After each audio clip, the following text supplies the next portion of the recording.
he gets a bonus of £147,000.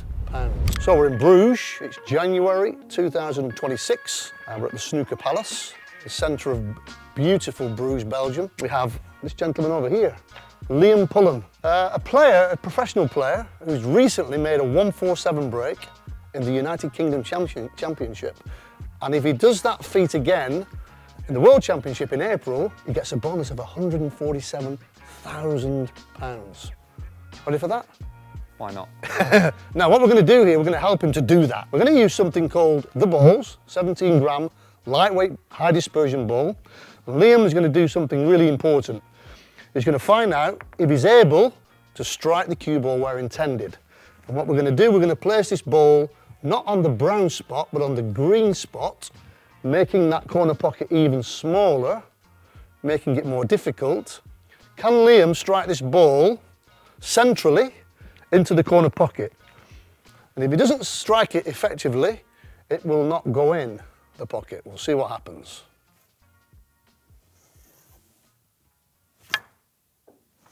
As I said, this guy is a pretty decent player, you know, that's like a 10-foot shot with a high dispersion 17 gram ball.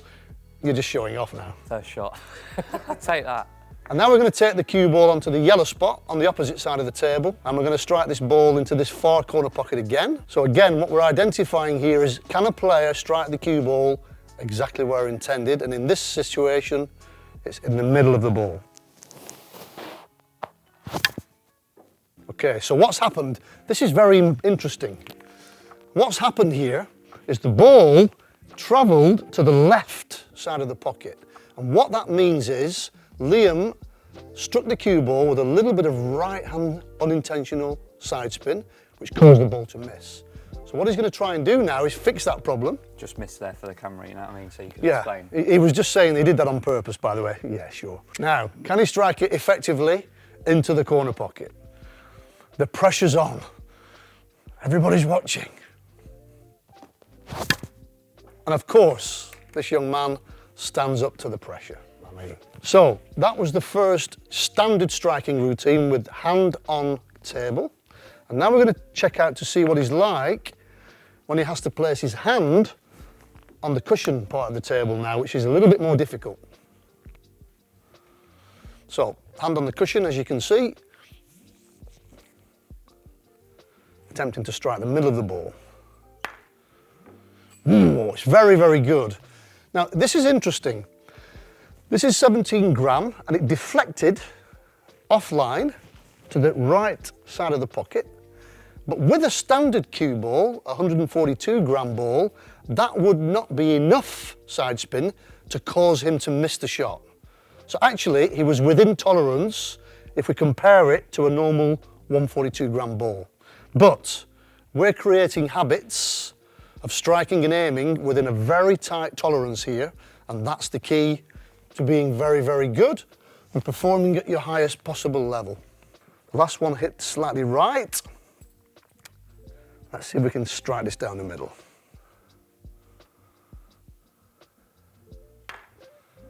Absolutely fantastic. Again, that's not an easy shot.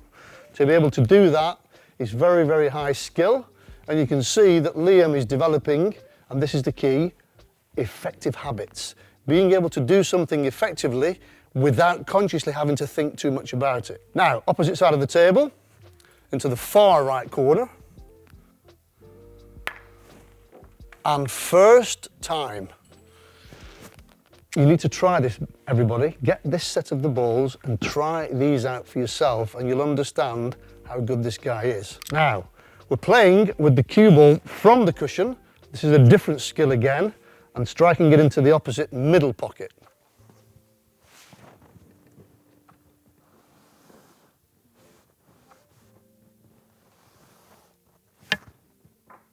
Wow, he's just relentless.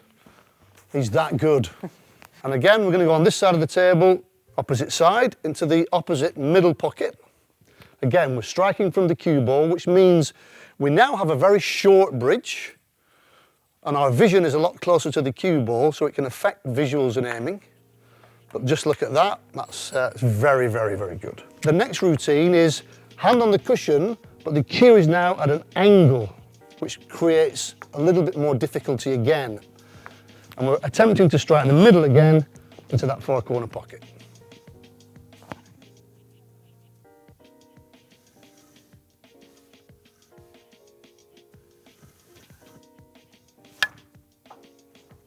And Liam's just making this look easy. Take it first few shots to the Smile, have a nice smile. Enjoying this. So again, the cue is at an angle to the cushion, attempting to strike the middle into the corner pocket. Yeah, he's pretty good, isn't he? And this is why this kind of player that creates fantastic habits with these training aids can go on to play at such a high level in the big situations, in the big arenas, and even make a 147 break in the UK Championship, which is very impressive. Here we go. Now, we're using something else. We're using the rest now, because even he, at 6'2", 6'2", yeah, minimum. Let's say minimum. probably about 1.90 m, even he can't reach this shot. So now we have to use the rest. I probably could actually. Well, maybe he could, but we're going to use the rest anyway. To see what he's like with striking the cue ball with the rest, which is a different skill again. Can he strike it centrally into the corner pocket? And the answer is a resounding yes, he can. It's very good again. And then onto the opposite side with the rest, attempting to strike the middle of the cue ball into the corner pocket.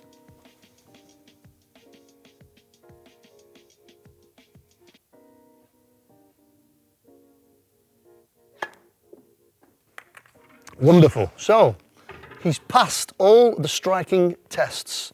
He's now able to strike this cue ball where intended from many different areas of the table. That's very important. But what we're going to do now is pull out the second ball. And this is the object ball. This is a 17 gram high dispersion object ball. And this will identify if Liam can aim the shot correctly at the moment he strikes the cue ball. And we're going to use, for this particular routine, a normal 142 gram ball. Straight shots. Gets harder now. This is now getting more and more difficult, so it might take us a few attempts on this one. Oh, okay. Let's see how good Mr. Pullen is with his aiming.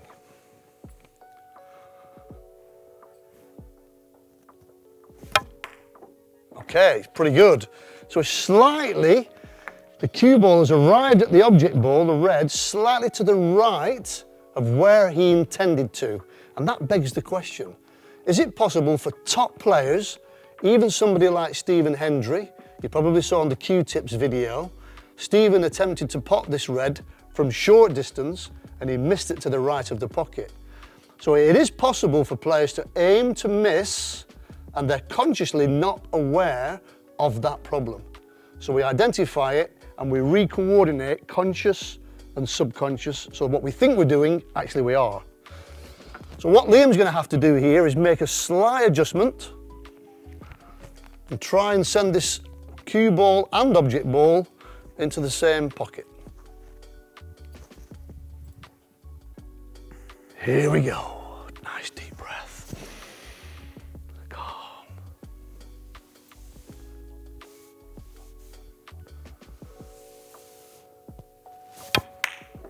Okay. Again. Now, he's made the same mistake. He's aimed it slightly to the left of the pocket, and he's doing that by habit.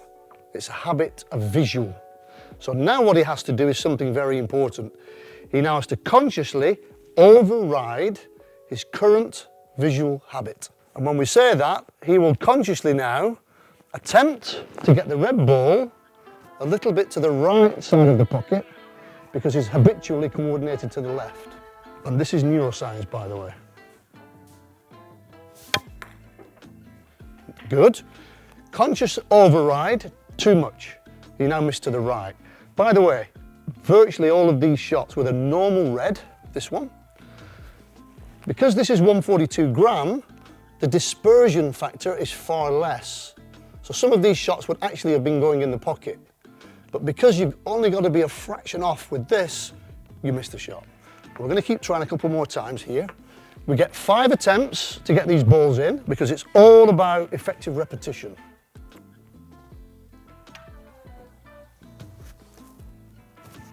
So Liam might be now slightly right half of the pocket aiming.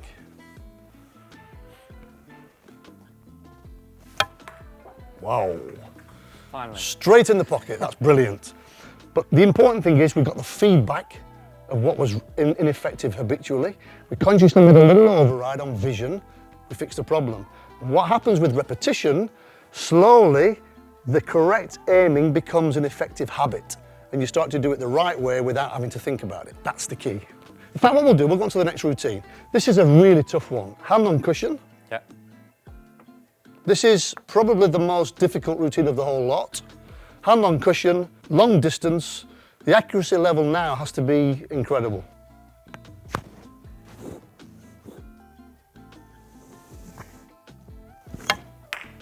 Okay, so Heads. he nearly got the cameraman. But as you could see there, his aiming was to the right of the pocket. So again, this is going to be the process of consciously overriding a current visual habit. And now he's going to consciously aim a little bit into the left side of the pocket to override this ineffective habit. Left half. Wow, so good. At least I did it second time. To be able to adjust in such a small area is very, very impressive. That's not easy. And now we've got a shot where we're going to test his aiming from the cushion. Can we send both balls into the pocket now? So striking and aiming from the cushion, another different skill. And again, the standard cue ball has to contact the light red, absolutely dead center for it to go in the pocket. So what happened? Now it was interesting because before we identified that Liam was striking the ball from the cushion very effectively, but now he's just missed. So it's virtually guaranteeing the problem is the visual aiming of the shot that was ineffective. So which side of the pocket did you hit there, Liam? He missed the red to the left, and now we're going to consciously override and slightly aim it to the right half of the pocket to correct that visual problem.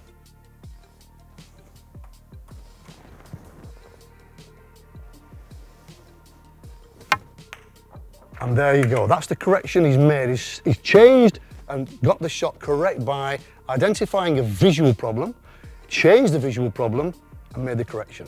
Now, it might not have looked correct in this particular instance, but with repetition it will start to look correct.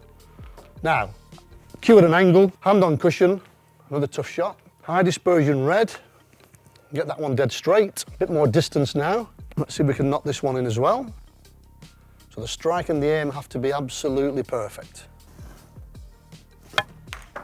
Wow, straight in the pocket. Again, that's really, really impressive.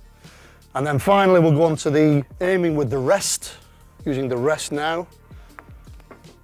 And this will again really identify any visuals on aiming. I think that's pretty straight there. Yeah. So can Liam with the rest now strike and aim the cue ball effectively at the striking point.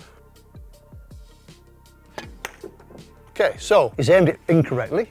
Again, we know he strikes the ball very well, so the potential of that one is he's aimed it wrong, incorrectly. So you missed it to the left? Yeah, maybe it wasn't straight. Okay, and we're consciously going to override it, maybe slightly right half, just to change that visual.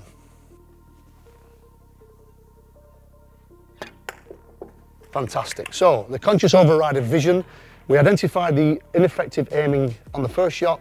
Now we've fixed the problem, and with some repetition we create a very good habit using the rest. What Liam is doing here is developing some different subconscious software, some neural pathways in his brain, creating habits. And the cerebellum and the visual cortex, we're now starting to coordinate them, so by habit he now can do the two major things, striking and aiming the cue ball exactly where intended.